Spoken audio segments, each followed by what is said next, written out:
Hello, everybody, and welcome to the first of Argus's monthly biomass podcasts. I'm Freddie Stermos. I work in the business development team at Argus. I'm the vice president for Generation Fuels. I'll be hosting you this week.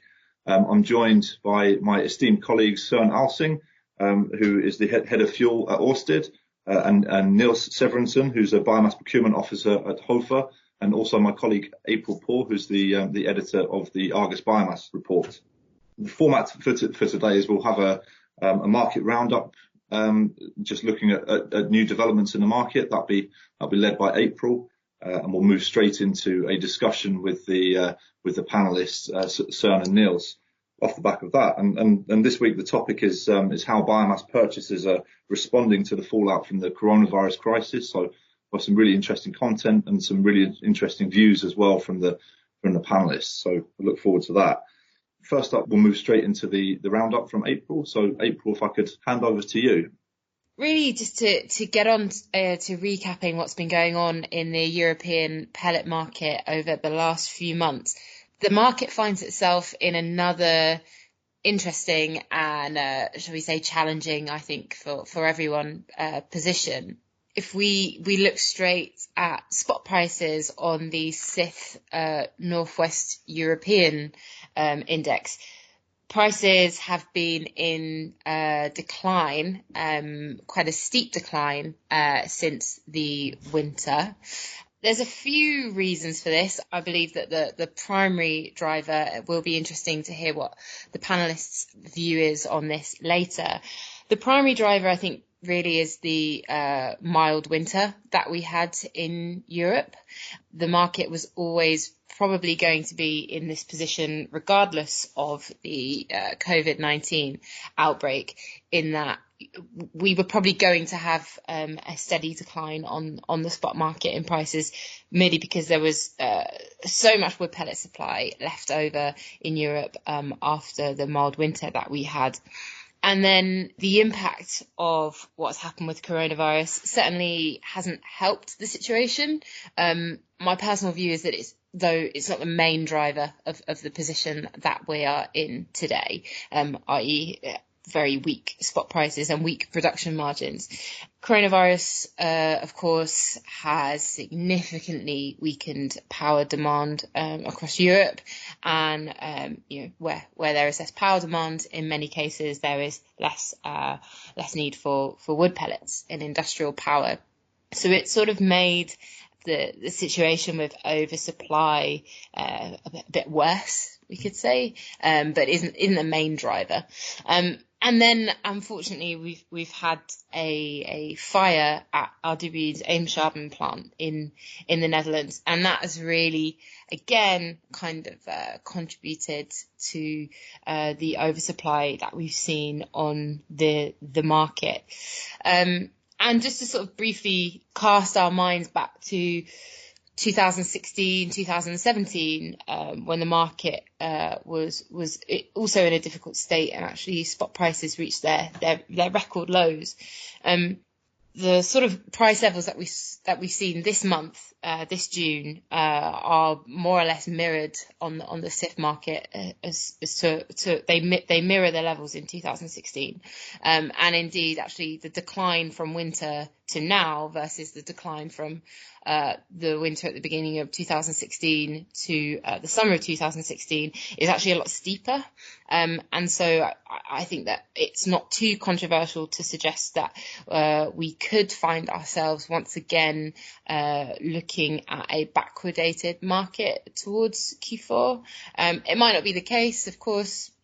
We could find ourselves having a sort of a colder winter. Things can always change, but things look remarkably similar on the CIF pricing structure as they did those few years ago. So that's something interesting to perhaps discuss with our panel a little bit later. And moving on the supply side, of course, prices are falling, demand has been pretty weak, and unfortunately for producers, we've also seen rising raw material costs. Again, I think this was probably going to be the case anyway, but the coronavirus outbreak has sort of irritated this part of the market a bit more. We've seen sawmill closures. There's been a decline in global demand for wood products, and that means, of course, less residues and less feedstock potentially for a lot of producers across production regions in Europe and also North America. And so producers are in a difficult position, could say, for the next 6 months in sort of uncertain demand going into winter and rising costs. I think they're the sort of main topics really that shape what's going on in the market at the moment, and it would be certainly interesting to hear from some of the panelists as to whether they agree with what I've highlighted there as the main drivers and challenges for the rest of this year. Thank you very much, April. So, really nice roundup and great to have your views on what's happening now in the market, but also a bit of an outlook from now to the end of the year, and summarising some of the key things that have happened in the market that are quite possibly cyclical, but some which are a bit more problematic. So there's a few kind of areas that I'd like to discuss with the panelists, and I don't want to sort of stick to a particularly rigid format, but perhaps we could start off just developing some thoughts about what April was talking about. It seems to me, from a pricing perspective, that there's a huge swathe of the market in terms of the supply side, which is currently unable to operate at a margin at all. In fact, it's probably operating at a significant loss. Not just because of the outright prices, but because of what April alluded to there in terms of the high raw material costs, just the weaker overall supply picture for raw materials. Where do you see currently, and where do you foresee in the future that any sort of response on the supply side coming from? Perhaps I could direct that at Soren to start with, and then move on to Niels as well. Thank you. First of all, I would allow myself to comment, just make one comment to April's roundup, because it was you're referring to the 2016 price level. I think that's right from a price level point of view, but I think it's we have to be careful not to just compare one to one, because at that time the market was fairly different from now. It was much smaller. It was fewer players. I think in terms of interpretate what happened at that point in time and see if we can forecast something from now, it's maybe not the right thing to do, because there will be different response in the market now. We believe, at least, because the market is simply bigger, more players and more producers, more consumers, etc. So from that point of view, I think we cannot draw a line one to one. That was my comment. With regards to the response on the supply chain, I would also, in terms of what have happened in the recent season and what kind of impact we have seen from COVID, I would like to divide it into first the supply chain and then after the more the demand side, because of course the supply chain, basically we haven't seen any impact so far. Everything have worked perfect. All the producers has performing perfectly. We have, I think it's fair to say, we have all high stocks, both the producer side and the utility side, and the traders in between even. I think even though we were maybe expecting some interruptions everything was very uncertain in the beginning. How could the vessels arrive in the ports? Would there be any interruptions there, etc.? But everything worked fine, except for some.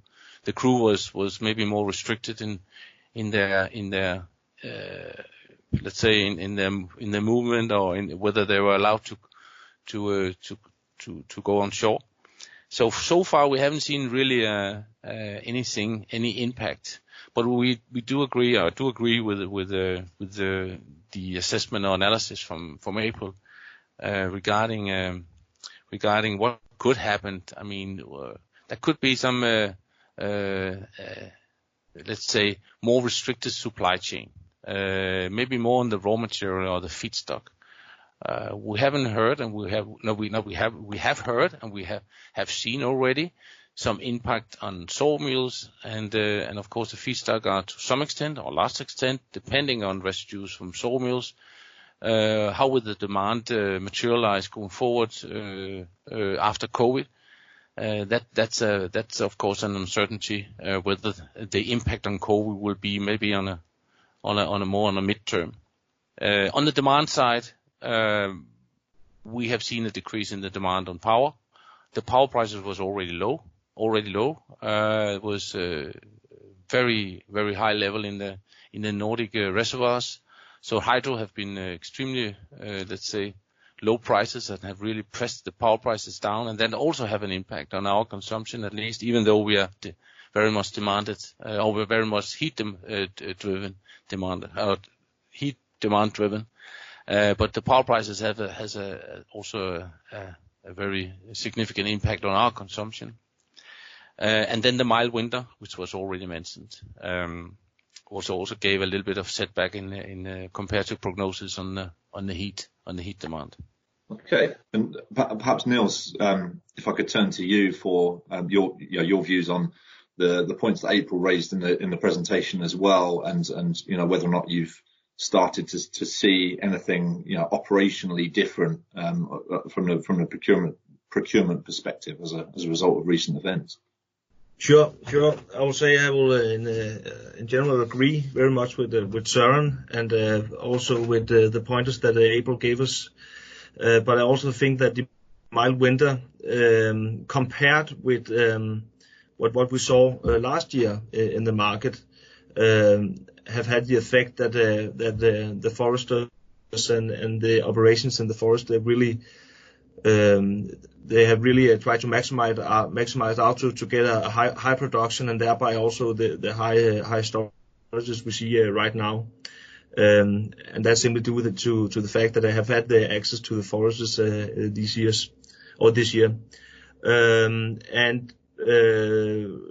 Regarding the forest operations, as we see it, or I see it from the Hofor side, we are unaffected, or they are unaffected until now. But however, we also see that it is a trend that the demand of forest products will decline due to the coronavirus we have had now. We see also that the sawmilling business is still running a good pace. But I guess there will be a delay due to this business we see from the private households. What we're going to look into for the time being now, I guess that there will be a lack of construction projects, and that will affect the sawmilling business in the upcoming year, and that will also thereby push the sawmilling residuals down. So, do you think? Can I add another? I mean, also kind of maybe more an implicit impact from the COVID crisis, the pandemic. I think also the COVID had let's say enhanced the length of the market due to the postponement of the commissioning of MGT, which is a decent big consumer going forward. I think and knowing that at least a couple of suppliers was very well prepared for start supplying this plant, and now have to dump it into the market, have of course also the obvious effect of prices and length. Okay, so there is there's definitely a kind of tangible effect on, like you say, prices and length in the market from what's been happening at MGT. I mean, just to sort of dwell a bit on the points that have been raised about raw material costs, because I think that's very interesting. And do you think it'd be fair to say that given the price is where it is, the regions that are being most impacted by rising raw material costs, they'll be the regions that have to kind of respond quicker in terms of supplies coming into the market? Just because it strikes me that there has to be some sort of supply side response over the next 6 months in order for things to rebalance somewhat. When you've got so much of the of the suppliers, so many suppliers that will be losing money selling spot tonnage at these prices. I'm just trying to figure out where any sort of supply side response to the current disequilibrium, where it might come from. Well, I think it's deviate a little bit from region to region, or let's say origin to origin. I think maybe some areas are more exposed than others. But indeed, I also, as Argus already have reported a couple of times, we don't have a healthy price level at the moment. Even though we would like low prices as a consumer, but we also would like a healthy market where we have a decent liquidity and decent, let's say, competitions and supply and demand balance. So it's not healthy at the moment. Maybe one comparison to 2016 could be that there could be a too significant or too much fallout, not even temporary, but for good, of pelletizing production capacity. So that's really a risk. Said that, it's also very much looking after what's happening in the feedstock to the pelletizing plant, because it's also varies from region and countries. Looking at the Baltic, you see that there are sometimes a huge impact on the demand on pulpwood, and how the reaction and response are from the big producers in Finland and Sweden. They used to consider the Baltic, at least the Estonian and maybe also Latvia, as a kind of swing suppliers, and we have seen these impact previous. And you also hear that there are already some recovering of the demand of let's say higher value products, wood products. So also the sawmills are gradually recovering again in that region. Maybe it's different in US, where we hear some stories about even sawmills have been shut down for good. So I think it's not a homogeneous picture. Okay. And Niels, does that kind of chime with your view on the market as well, in terms of the different regions and how they're being impacted differently? Yeah, I will say also, but that I say our main focus is on the Baltics, but we also see the picture that Søren is painting just before. Okay, and presumably not just because of the way that the price has moved, but the way that the kind of market dynamics are shifting. Is this forcing, both of you as people that are kind of responsible for buying, fuel in the market? Is it forcing you to do things differently to how you did it before? I mean, is it actually throwing up opportunities or potential dangers or pitfalls in the market? Perhaps, Niels, if I could start with you on that one. Yeah, you can say that the prices we're seeing right now, they are making us trying to hold our horses in our procurement. As you may know, our use or our consumption of wood pellets have been dropping down to only 150,000 tons a year. So we are not that big in the market anymore. But on another also said that we know when we need the pellets potentially, and we also know that those months we are looking into, they will cost some extra compared to now, because we are seeing prices right now that are also lower than what we see in Argus, and we are also seeing that we are going down to a level where we are talking about that where the marginal cost for what the production cost it's about to cross the line there. So we're seeing that we are going back, but we're also seeing there will be a lot of pellets in the market, and I will personally say at least until New Year we will see a very we'll still see storages around many places.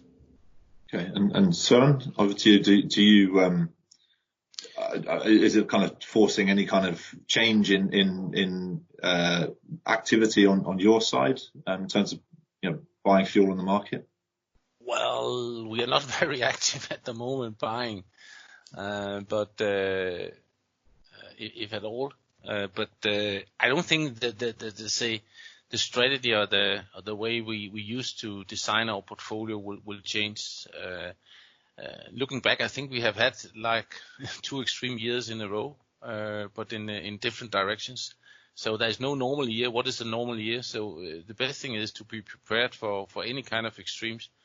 Saying that, we have already in our portfolio a very big variation from the highest to the lowest in terms of consumption, and that's a significant spread we have to cope with, and we cannot solve that just purely by having enormous, let's say, storage capacity. It's so we are depending on what's happening in the market and to balancing our portfolio. So, and that the way we have done it, we will carry on. I mean, this year all came out of the season long, and so I think the biggest threat for the supply at the moment is the lack of demand, and it's only a matter of how many producers regrettable will not make it.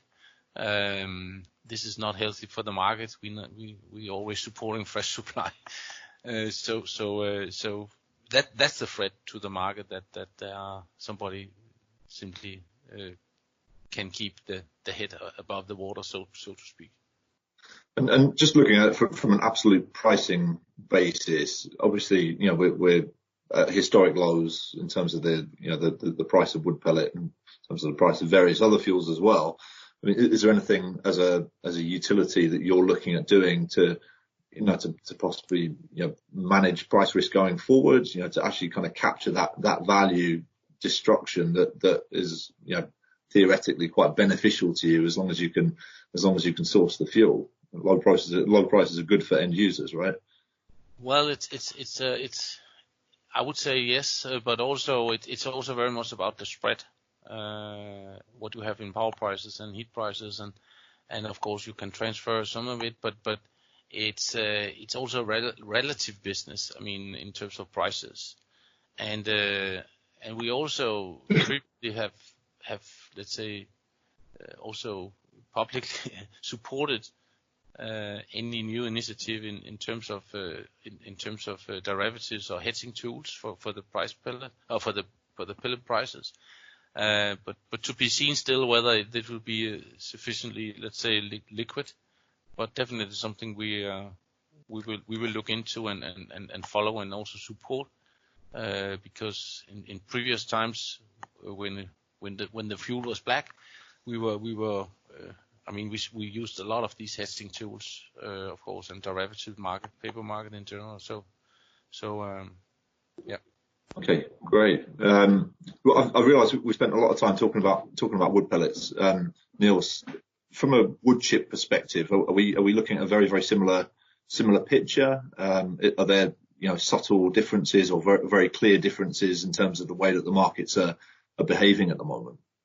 If we're looking at the European market, we are seeing big disruptions, but all the bark beetle attacks in Central Europe, we are seeing huge volumes, and they are really starting to get pushed out to the coastline of Europe, especially from Germany. And that means that we are seeing prices dropping a lot, and we also see it's not only on the spot, but it will go on for I guess minimum 3 years ahead, and thereafter these stores will start to get empty. But that means that we are seeing that the prices are quite low for the time being, and they will remain low, also due to the fact that the forest operations will go on for in the autumn, and the storages will be filled up, and also thereby saved with round wood, round timber to be chipped to biomass, and we can see that have an effect in the whole of the northern part of Europe. So I guess that is the main disruption we're seeing in the market right now. Okay. Oh, that's interesting. Obviously, there's disruption across across both wood pellets and wood chips. So it's quite interesting to hear about the details on precisely what's happening in terms of wood chips. And you mentioned that you're looking at a 3-year time frame for things returning to some kind of normality. Is that changing anything in terms of your approach, in terms of how you've done it in the past versus how you'll do it over the next 3 years? From my organization, we have a clear strategy, and that is to spread out our procurement on many different countries and on many different suppliers. So I will say we stick to that strategy. But on the other hand, we also see that we have an international problem, and because the bark beetles do not know what a border is between countries, and we need to take hand around these problems in Central Europe.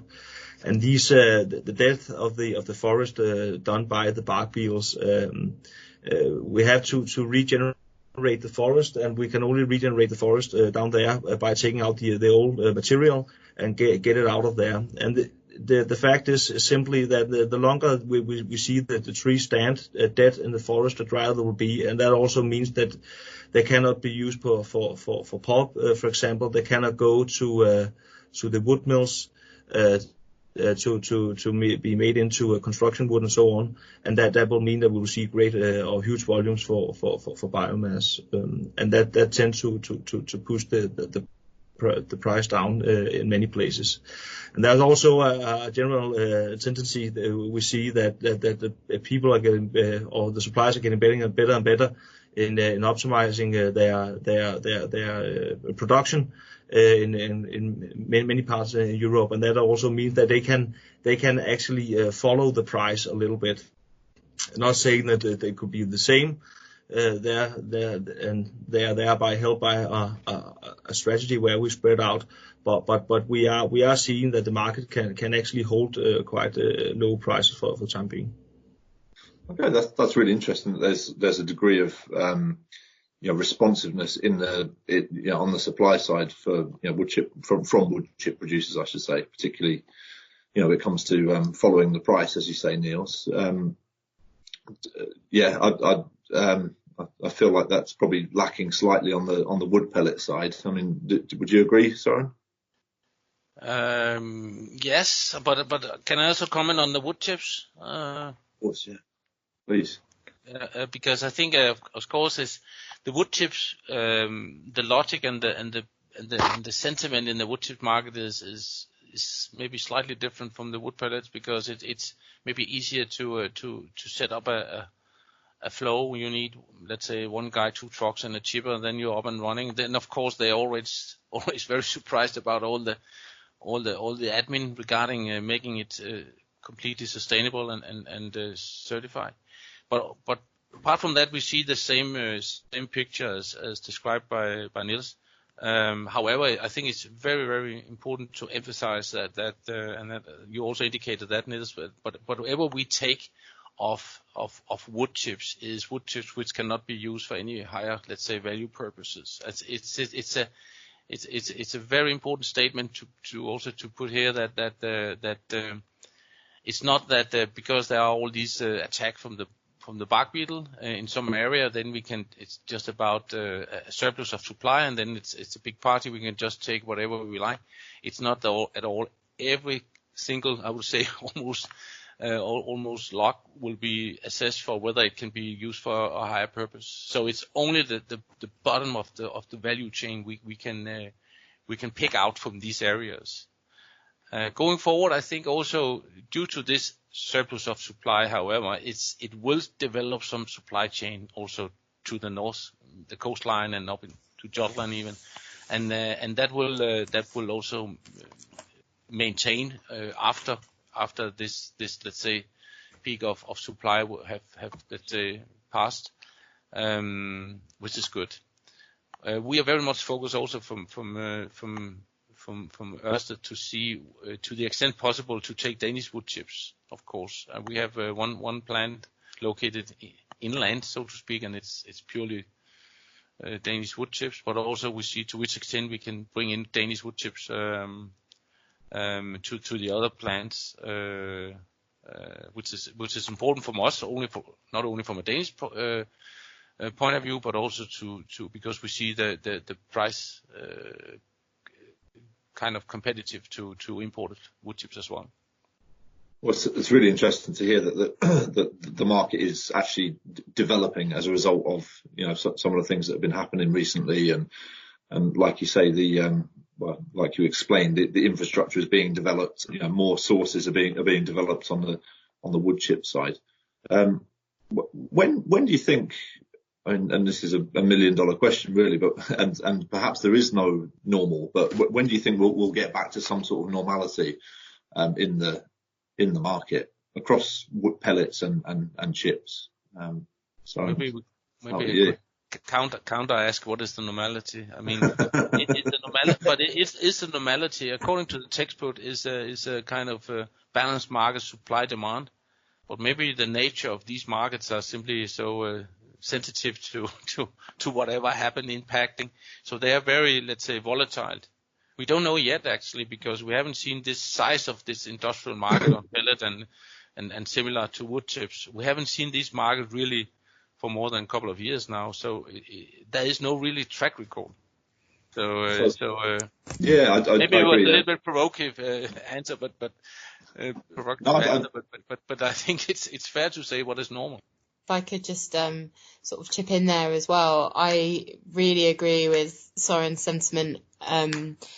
Often at conferences or when we do our sort of yearly or quarterly roundup of the wood pellet market, particularly when we look at the winter, and we're often asked things like, is this the new normal on the biomass market, or sort of when, how typical things are. And I think Soren is pretty spot on when he says there is no original normal for there to be a new normal. There is no typical year. We have in our mind the idea of what a sort of quote unquote normal and balanced year would look like, i.e. peaks in the winter and things softening in the summer, at sort of sensible, steady levels. But that's never actually in reality for long periods of time been the case. So it is very difficult. It's more of a theory of what is normal rather than anything that's actually really happened for long periods of time on the wood pellet market. So maybe it's provocative, but I definitely agree with Soren's sentiment there. And if I may chip in, I do as well, and especially when you're calling the pre-COVID state right now, because I guess we made this agreement to do this podcast like a month ago or something like that. What we're seeing right now is that this COVID situation is probably going to continue in some parts of the world, or some countries. Also within Europe, you see very different restrictions in the different countries. So I also think it's very hard to evaluate on for the time being right now. Thank you. Great. I think, well, as you sort of described, we do seem to go from feast to famine to feast again in this market, both in terms of the availability of supply and the amount of demand that there is, and that's always reflected in the in the pricing. I think that probably brings us quite nicely to the end of the podcast. So I'd like to just say thank you, gentlemen, for joining, and thank you, April, for your roundup and for your contributions on the discussion as well. It's been very useful. I'm sure our listeners and our audience will find it useful as well. And we'll be back early next month in August for another one of these podcasts looking at a different subject. But thank you all again. Yeah. Thank you. Thank you. Thanks, everyone. Thank you. Cheers. Cheers.